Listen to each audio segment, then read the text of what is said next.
So what's up mga idol, mag-unboxing nga pala tayo. Parcel na dumating sa atin mga idol. So ito nga pala yung parcel na dumating sa atin ngayon, no? So tingnan niyo naman, ang laki-laki nitong parcel na to, no? So samahan niyo ako mga idol, unboxing natin to.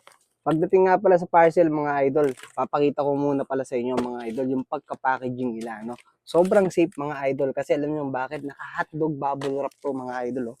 Oh, kita nyo ba yan? Naka-hotdog bubble wrap yan. Titingnan natin, kukuhain na natin mga idol. So ito yung parcel. Ayan. No? So ito mga idol is floodlight to. No? So dalawa yung binili natin sa online mga idol. No? So tingnan nyo naman to. Yan, no? Tapos ito pa yung isa. Yan. O, di ba? So tingnan natin isa-isa mga idol kung walang damage. Yan mga idol. No? So pagbukas mo ng box, makikita mo na kagad yung laman. Ayan. No? So, unang-una, hugutin natin yung solar, yung pinaka-solar panel niya, mga idol, no? Ayos, no? Kasi merong pagitan. Merong karton na pagitan, mga idol, no? So, para hindi mabasag, yan.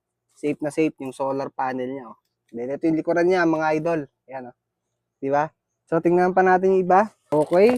So, may kasama siyang remote, no? Saka yung mga tools, tapos yung battery ng remote nandito. Tapos, ito yung pinaka-bracket, no? Bracket to nung solar panel mga idol. Then ito na mismo yung pinaka-ilaw. Oh. Ayan oh. Ang laki mga idol oh. Di ba? Ang laki pala nito. Oh. Ayos oh. Sobrang sulit mga idol, di ba? Panalong panalo to.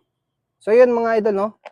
Kinabit ko nga pala yung battery no ng remote. So pa-power on natin. As in pindutin natin yung power on. Yun oh. Ayos mga idol, meron pa tong factory charge mga idol, no? So pagka ganito, kailangan nyo muna siyang i-charge sa mismong solar panel niya.